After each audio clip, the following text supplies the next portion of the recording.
بسم اللہ الرحمن الرحیم۔ رسول اللہ صلی اللہ علیہ وسلم نے 4 عمرے کیے اور سوائے اس عمرے کے جو آپ نے حج کے ساتھ کیا، تمام عمرے ذی القعدہ کے مہینے میں کیے۔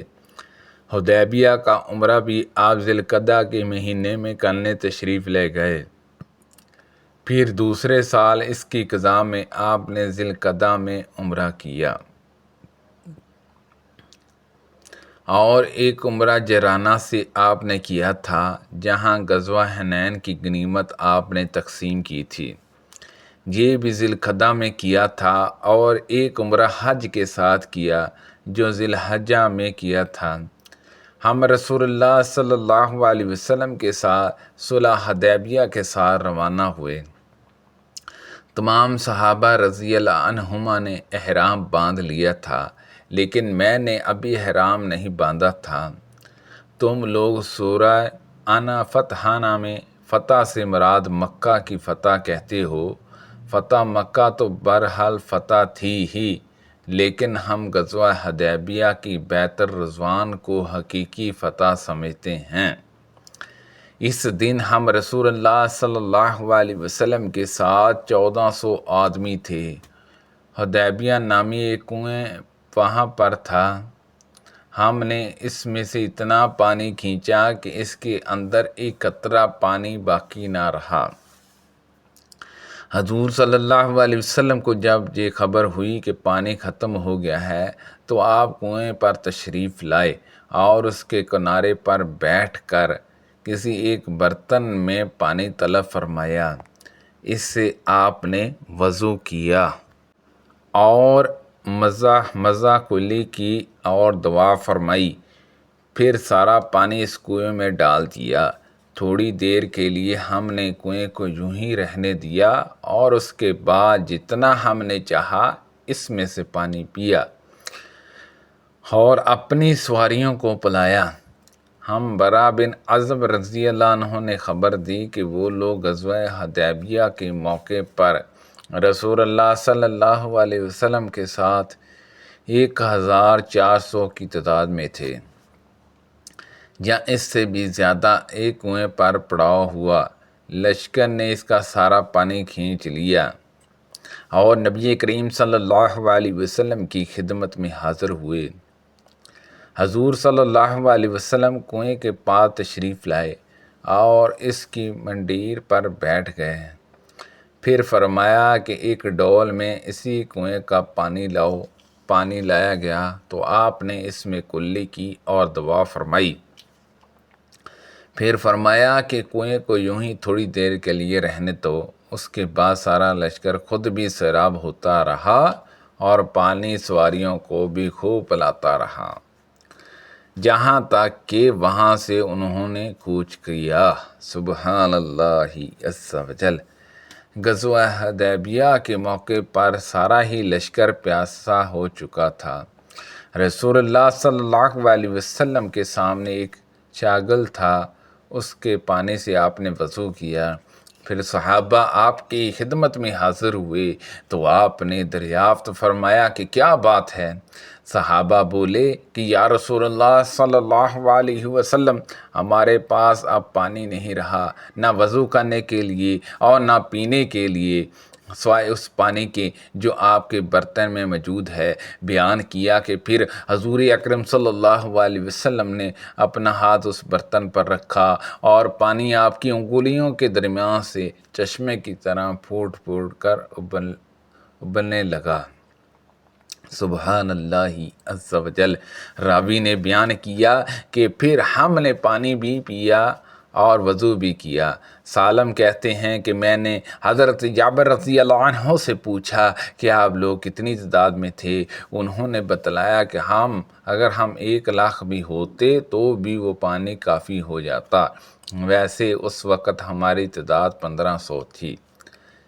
حدیبیہ کی صلح کے موقع پر صحابہ کی تعداد 1400 تھی۔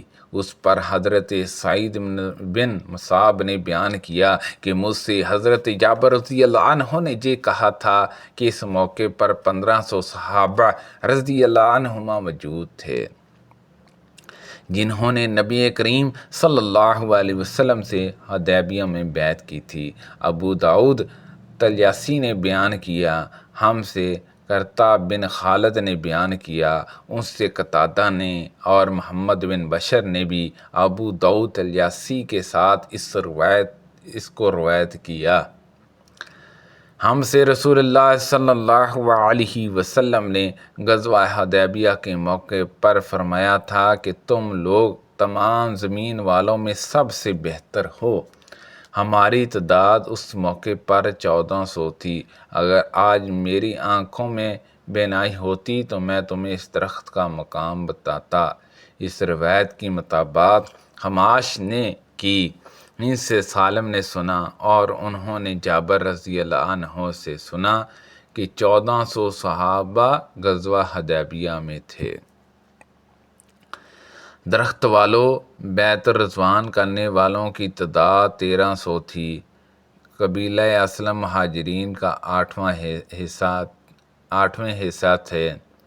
اس روایت کی مطابقت محمد بن بشر نے کی، ان سے ابو داؤد طیاسی نے بیان کیا اور ان سے شعبہ نے، پہلے ساحلین قبضہ کیے جائیں گے، جو زیادہ صالح ہوگا اس کی روح سب سے پہلے، اور جو اس کے بعد کے درجے کا ہوگا اس کے بعد پھر ردی اور بیکار کھجور اور جو کی طرح بیکار لوگ باقی رہ جائیں گے، جن کی اللہ کے نزدیک کوئی قدر نہیں ہوگی۔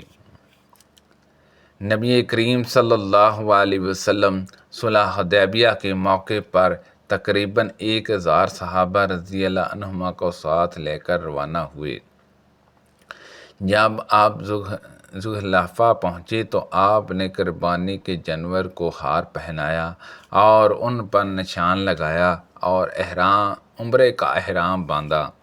میں نہیں شمار کر سکتا کہ میں نے یہ حدیث سفیان بن یاسر سے کتنی دفعہ سنی، اور ایک مرتبہ یہ بھی سنا کہ وہ بیان کر رہے تھے کہ مجھے ظاہری سے نشان لگانے اور کلاوہ پہنانے کے متعلق یاد نہیں رہا، اس لیے میں نہیں جانتا۔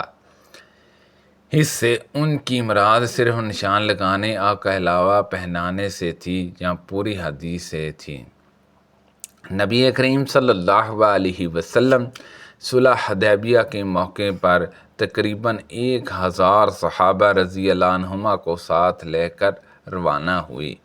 جب آپ ذوالحلیفہ پہنچے تو آپ نے قربانی کے جانور کو ہار پہنایا اور ان پر نشان لگایا اور عمرے کا احرام باندھا۔ میں نہیں شمار کر سکتا کہ میں نے یہ حدیث سفیان بن یاسر سے کتنی دفعہ سنی، اور ایک مرتبہ یہ بھی سنا کہ وہ بیان کر رہے تھے کہ مجھے ظاہری سے نشان لگانے اور کہلاوہ پہننے کے متعلق یاد نہیں رہا، اس لیے میں نہیں جانتا۔ اس سے ان کی مراد صرف نشان لگانے اور کہلاوہ پہننے سے تھی یا پوری حدیث سے تھی۔ سبحان اللہ عز و جل۔ اللہ پاک سے دعا ہے کہ اللہ پاک ان حدیثوں پر عمل کرنے کی توفیق عطا فرمائے۔ اللہ پاک سے دعا ہے کہ اللہ پاک تمام صحابہ کرام رضوان اللہ اجمعین کے نقش قدم پر چلنے کی توفیق عطا فرمائے۔ اللہ پاک ہم سب کو صحت و تندرستی عطا فرمائے۔ پڑھنے میں غلطی کوتاہی ہو گئی ہو تو اللہ پاک معاف فرمائے۔ صدقہ جاریہ سے زیادہ لوگوں تک شیئر کیجیے۔ آمین بجاہ النبی الامین صلی اللہ علیہ وسلم۔